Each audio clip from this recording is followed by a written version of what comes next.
ये रात के दूसरे पहर का वक्त था। मेरे सामने दीवार पर घड़ी 3:15 का वक्त बता रही थी। मैं इस वक्त एक खौफनाक ख्वाब से बेदार हुआ था। वो ख्वाब इतना खौफनाक था कि मेरी रूह तक कांप गई थी।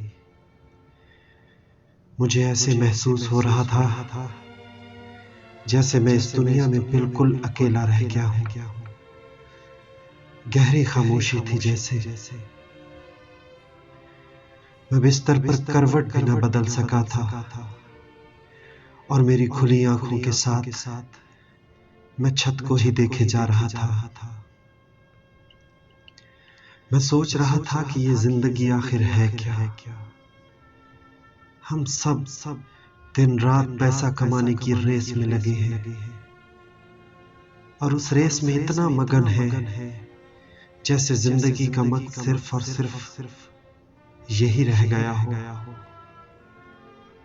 मैं बात आगे बढ़ाने से पहले आपको अपना तारुफ करवाता चलूं। मेरी उम्र 27 साल है और मैं खैबर पख्तूनख्वा में जिला सवाबी का रहने वाला हूँ। मैंने 21 साल की उम्र में अपनी इंजीनियरिंग की डिग्री मुकम्मल की थी। इस दौरान मैं अपना छोटा सा कारोबार भी स्टार्ट कर चुका था।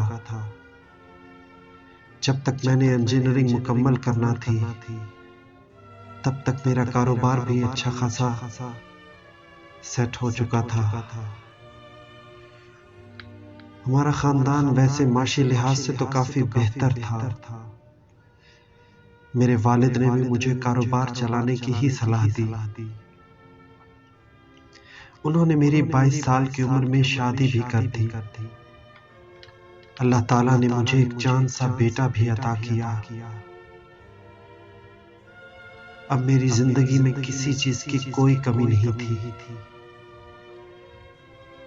मेरे माँ बाप भी मेरे साथ थे। मेरा अपना खुद का कारोबार था।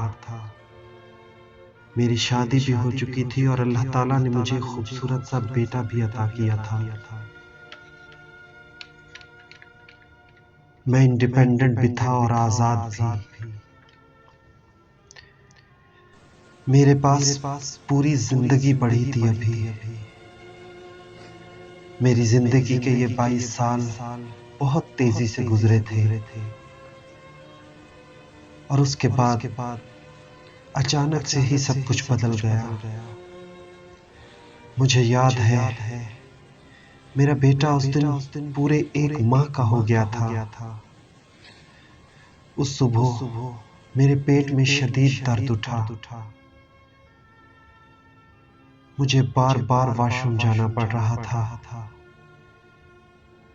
और पेट के दर्द की शिद्दत इतनी ज्यादा थी कि मैं बिलाखिर डॉक्टर के पास चला गया।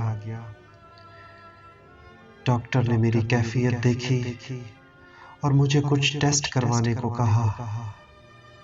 मैं फौरन टेस्ट करवाने चला गया। उन टेस्टों की रिपोर्ट आई तो वो रिपोर्ट मैंने डॉक्टर के टेबल पर रख दी। डॉक्टर ने रिपोर्ट देखकर कहा कि सफ्दर साहब, आपको तो बड़ी आंत का कैंसर है। ये सुनना था कि मेरे पांव तले से जमीन ही निकल गई जैसे। मैंने कहा क्या मुझे कैंसर है? उस एक रिपोर्ट ने मेरी जिंदगी को जैसे बदल कर रख दिया।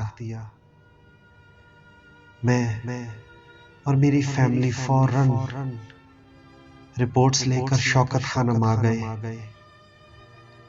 उन्होंने रिपोर्ट देखी और मेरा इलाज करने से मना कर दिया और उन्होंने बताया कि मुझे चौथे स्टेज का कैंसर है। मैं बेहद परेशान हुआ क्योंकि मुझे मेरा 1 माह का बेटा याद आ रहा था। मैं कुछ ही लम्हों में जिंदगी का सारा मकसद समझ गया था। सारी कहानी समझ आ गई मुझे कि आगे मेरे खानदान के साथ क्या होने वाला है। मैंने अपना सारा सामान बांधा और अपने आबाई गांव चला आया, उसी मिट्टी में जहां मैंने अपना बचपन गुजारा था। मैं अपना इलाज अब इसी मिट्टी में रहकर ही करवाना चाहता था।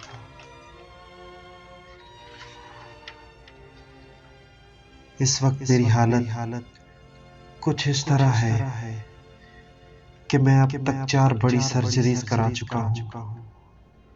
मेरी बड़ी आंत भी काट दी गई है। मेरा 60% जिगर भी कट चुका है। मेरा मैदा भी ठीक से काम नहीं करता। मैं 13 बार केमोथेरेपी के अमल से भी गुजर चुका हूँ। मेरे जिस्म के साथ कुछ नालियां और एक बैग लगा दिया गया है। मैं अब वॉशरूम तो जाता हूँ, लेकिन आप लोगों की तरह नहीं, बल्कि वॉशरूम जाता हूँ तो मैं वो थैली साफ करता हूँ और फिर थैली की जिप बंद करके बाहर आ जाता हूँ। मैं अपनी जिंदगी का एक एक घंटा करके गुजार रहा हूँ।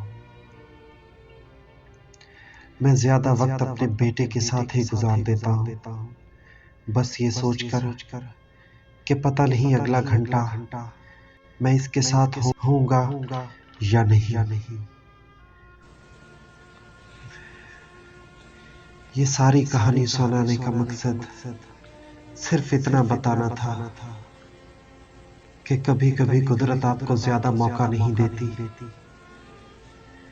मेरी आप सबसे गुजारिश है कि आप हर लम्हा अपने अल्लाह का शुक्र अदा किया करें, क्योंकि आप जिंदगी में अपनी मर्जी से खा पी सकते हैं, आप खेल कूद सकते हैं, जहाँ चाहे जा सकते हैं, आप अपने बच्चों के साथ वक्त गुजार सकते हैं।